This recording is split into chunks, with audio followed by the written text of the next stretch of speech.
Welcome to active contracts Tamil. So என்னோட name Krishnamurthy. நான் SEBI register advisor கிடையாது. இந்த வீடியோ உங்களுக்கு ஒரு எஜுகேஷனல் பர்பஸ்க்காக மட்டுமே. ஸோ இன்னைக்கு நம்ம வீடியோவில் ஒரு சின்ன ட்ரையல் அதோட பார்க்கலாம். என்ன அப்படின்னு கேட்டுட்டிங்கன்னா, ஒரு ஆப்ஷன் பையருக்கு மார்க்கெட்டில் எவ்வளோ ப்ராபபிலிட்டி இருக்குது, ஆப்ஷன் செல்லருக்கு எவ்வளோ இருக்குது, ரெண்டாவது ஒரு ஹெட்ஜ் பண்ணுறனால நம்மளுடைய ரிஸ்க் எவ்வளோ குறையுது அப்படின்ற ஒரு விஷயம். ஸோ அடுத்து இன்னைக்கு சினாரியோ எப்படி அந்த சினாரியோ நடந்திருக்கு, ஸோ என்னென்ன லெவல்ஸ்லாம் போயிருக்காங்க, அடுத்து வெள்ளிக்கிழமைக்கான சினாரியோ என்ன அப்படின்றதையும் பார்க்கலாம். இப்போ இன்னைக்கு ஃபஸ்ட்டு நம்ம சினாரியோ எப்படி நம்மளுடைய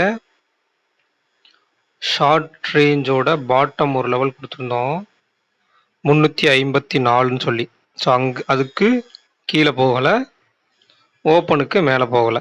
இவ்வளோ தான் கான்செப்ட். இது ரெண்டுத்துக்குள்ளேயே நம்மளுக்கு சைட் பேஸில் போய் மார்க்கெட்டை முடிச்சிட்டாங்க. இப்போ இதில் நம்ம தெரிஞ்சுக்க வேண்டிய விஷயம், ஃபஸ்ட்டு மார்க்கெட் வந்து கீழே ஓப்பன் ஆனோடனே ஒரு லோ வச்சுட்டு அகைன் நேராக வந்து அங்கே ஓப்பனை டச் பண்ணுறாங்க. சரிங்களா? அப்போ ஓப்பனுக்கு நியர்பை வர்றாங்கன்னு வச்சுக்கலாம், 22,460 கிட்ட. அப்போ டைம் கரெக்டாக ஒரு 9:45.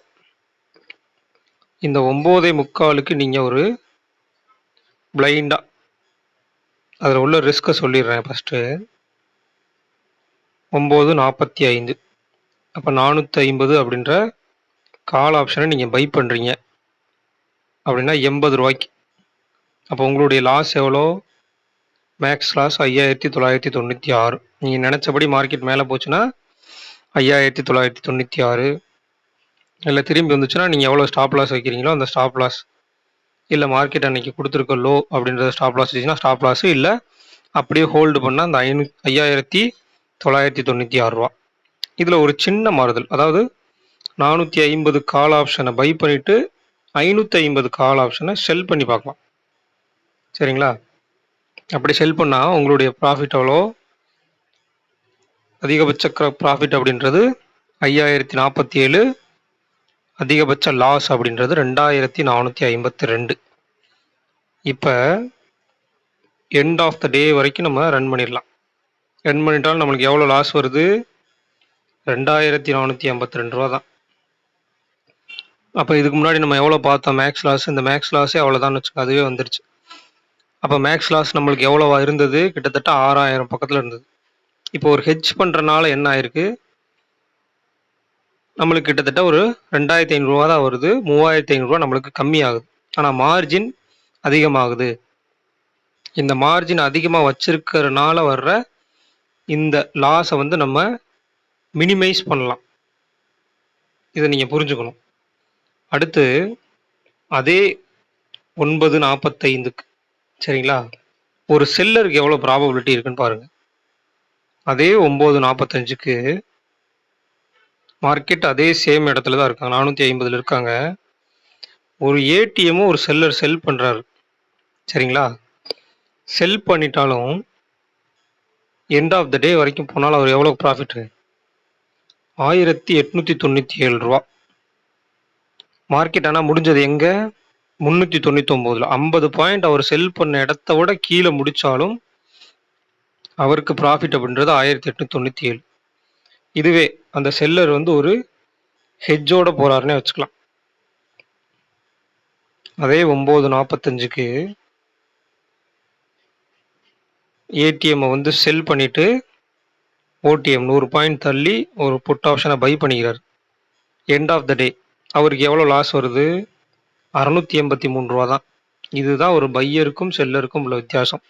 இப்போ பையர் எவ்வளோ? கிட்டத்தட்ட 2,452 ரூபா லாஸ் பண்ணுறாங்க, அவங்க நினச்சபடி மார்க்கெட் கீழே மேலே போகாமல் கீழே முடிஞ்சால்.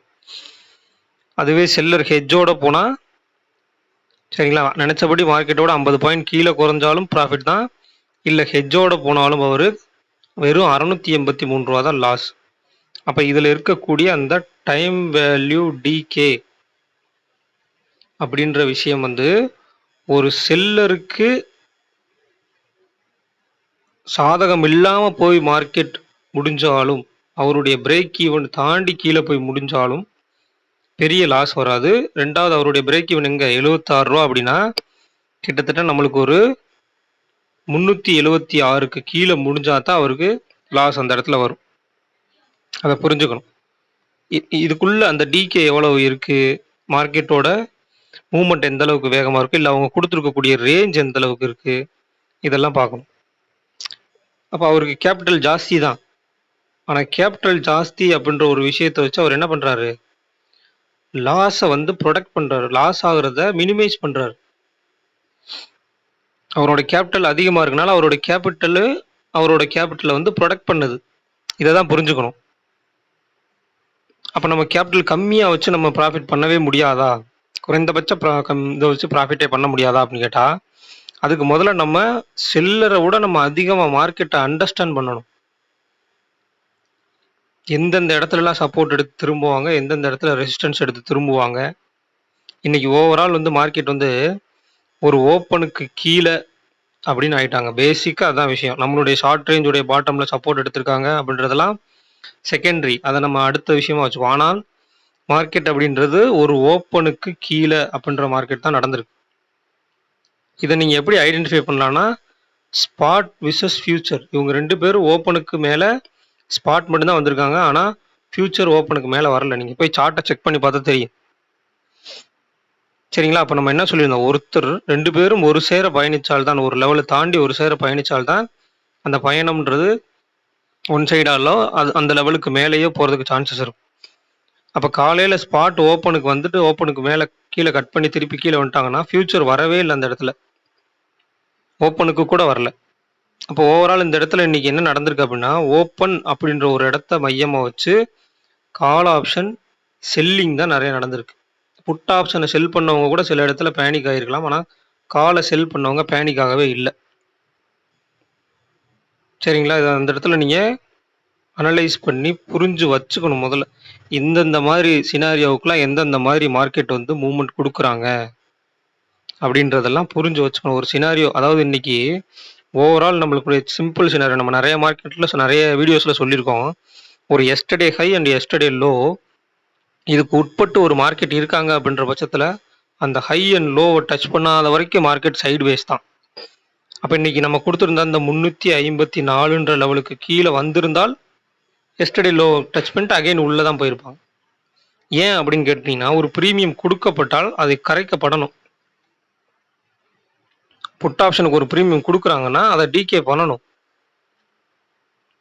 சரிங்களா? ஒரு ஒன் சைடா நீங்க புட் ஆப்ஷன் எஸ்டர்டே கட் பண்ணி பெருசா கீழ விழுவாங்கன்னா, அது நான் சொல்லியிருக்கேன்.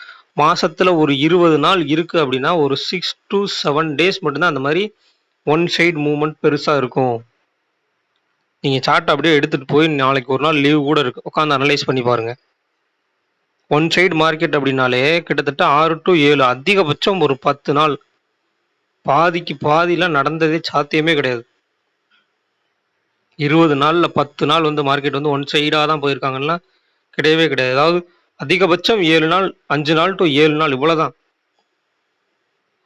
அதுக்கு மேல நடக்காது. அப்ப ஒரு ரேஞ்ச் குடுக்குறாங்க அப்படின்னா, அந்த ரேஞ்ச்ல இருந்து அகைன் ரிவர்சல் போய் மறுபடியும் ஒரு வந்த ரேஞ்ச்ல அட்லீஸ்ட் பாதியாவது போறதுக்கு வாய்ப்பு இருக்கும்.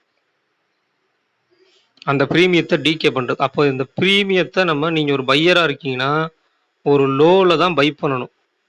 சரிங்களா? ஒரு ஹைல செல் பண்றீங்களோ இல்லையோ, ஹைல போயிட்டு நீங்க ப்ராஃபிட் புக் பண்றீங்களோ இல்லையோ, நீங்க பை பண்ற இடம் லோவா இருக்கணும்.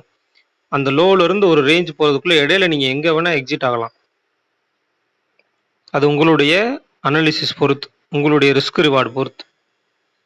சரிங்களா? உங்க ரிஸ்க் ரிவார்ட். அப்ப அந்த ரிஸ்க் அப்படின்ற ஒரு விஷயத்துல தான் நம்ம இன்னைக்கு எப்படி ஹெட்ஜ் பண்றது அப்படின்றத பார்த்துருக்கோம். ஹெட்ஜ் பண்றதுனால என்னென்ன ப்ராபபிலிட்டிலாம் இருக்கு. ஸோ ஒரு மார்க்கெட் நம்மளுக்கு தாண்டி நம்ம நினைச்ச கோணத்தை விட ராங்கா முடிஞ்சாலும் நம்மளுடைய ரிஸ்க் அப்படின்றது அந்த இடத்துல குறையுது அப்படின்றத இந்த ஒரு விஷயம் மூலயமா தெரிஞ்சுக்கணும். ஸோ அடுத்து வெள்ளிக்கிழமை மார்க்கெட்டுக்கு நம்ம வால்யூம் பேஸ் பண்ணி நம்ம பார்த்தோம்னா, ஃபர்ஸ்ட் இருக்கக்கூடிய இந்த 4 ஸ்ட்ரைக்ஸ், அதாவது 22, 400 புட், 500 புட், 500 கால், 400 கால். அப்ப 400, 500 இது 2த்துக்கும் வச்சுக்கிறாங்க. அப்ப நம்மளுக்கு முடிஞ்ச இடம் எங்க? 400. அப்போ ஓவரால் நீங்க 400 ஸ்ட்ராடுல எடுத்துக்கலாம். அப்போ 400 கால் ஆப்ஷனுடைய க்ளோஸ் 283, சாரி 400 புட் ஆப்ஷனுடைய க்ளோஸ் 283, கால் ஆப்ஷனுடைய க்ளோஸ் 321. அப்போ 22 721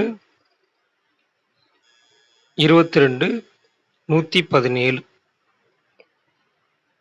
சரிங்களா, இதுதான் வந்து ஷார்ட் ரேஞ்ச். அப்போ ஒயிட் ரேஞ்ச் அப்படின்றது இது ரெண்டுத்தையும் ப்ளஸ் பண்ணி புட் ஆப்ஷன் கூட மைனஸ் பண்ணிக்கிங்க, கால் ஆப்ஷன் கூட ப்ளஸ் பண்ணிக்கிங்க. இதை நீங்கள் பண்ணி இந்த ரேஞ்சை வந்து நீங்கள் கமெண்ட் செக்ஷனில் கமெண்ட் பண்ணலாம் எவ்வளோ ரேஞ்ச் வருது அப்படின்னு சொல்லி. அப்போ இந்த short range and white range எதுக்கு எடுக்கிறோம்? அந்த ரேஞ்ச் ஒரு இன்பிட்வீன், அது ஒரு எஸ்டர்டே ஹை அண்ட் லோவுக்கு இன்பிட்வீன் அந்த ரேஞ்ச் அமையுதா, அதுக்குள்ளே எதுவும் ரியாக்ட் பண்ணுறாங்களா அப்படின்றத பார்க்கத்தான்.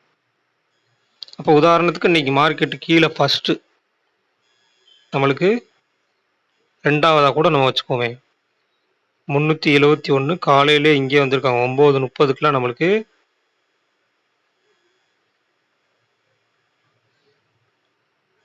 364 நியர்பை.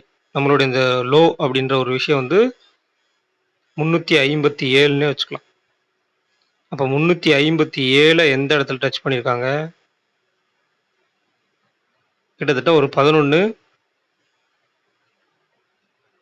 11 மணிக்கு, சரிங்களா, ஒரு 12 மணின்னே வச்சுக்கலாம், 12 மணிக்கு டச் பண்ணியிருக்காங்கன்னே வச்சுக்கலாம்.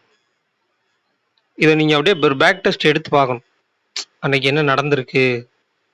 இந்த ஸ்டாக் மோக்குன்ற வெப்சைட்டை நம்மளுக்கு ஒரு சிமுலேட்டராக கொடுத்துருக்காங்கன்னா அப்போ என்ன நடந்திருக்கு அப்படின்றதெல்லாம் பார்க்கலாம். ஒரு அந்த டயத்துக்கு என்ன நடந்திருக்கு, அப்போ அந்த டயத்தில் ஒரு ப்ரீமியத்தை பை பண்ணியிருந்தால் கீழே ஒரு ஸ்டாப் லாஸ் நம்ம வச்சுருந்தோம் அப்படின்னா மேலே கொஞ்சம் தூரம் போனால் நம்மளுக்கு ஒரு 5 to 10 மினிட்ஸ்க்குள்ளே நம்மளுக்கு எவ்வளோ ப்ராஃபிட் வந்திருக்கு. பையர்ஸ் மேக்ஸிமம் நீங்கள் ஒரு ஆப்ஷன் பையராக இருக்கீங்க அப்படின்ற பட்சத்தில் நீங்கள் எடுக்கக்கூடிய ப்ரீமியத்தோட ஹோல்டிங் டைம் அப்படின்றது அதிகபட்சம் 15 to 20 நிமிஷம். அதுக்கு மேலெலாம் ஹோல்டு பண்ணவே கூடாது. அதில் டிகே ஆக நிறைய வாய்ப்பு இருக்குது. அந்த ஒன் சைடாக போகுது இல்லையா, அந்த மார்க்கெட்டில் தான் நீங்கள் வந்து ஹோல்டு பண்ணுறதுக்கு சான்ஸ். அப்போ அந்த ஒன் சைடு மார்க்கெட்டை நீங்கள் ப்ரெடிக்ட் பண்ணி தெரிஞ்சு வச்சுருக்கணும். அதர்வைஸ் நீங்கள் ஒரு 15லேருந்து 20 நிமிஷத்துக்கு மேலே நீங்கள் ஹோல்டு பண்ணுறீங்க அப்படின்னா அதில் டிகேன்ற ஒரு விஷயம் நடக்குது.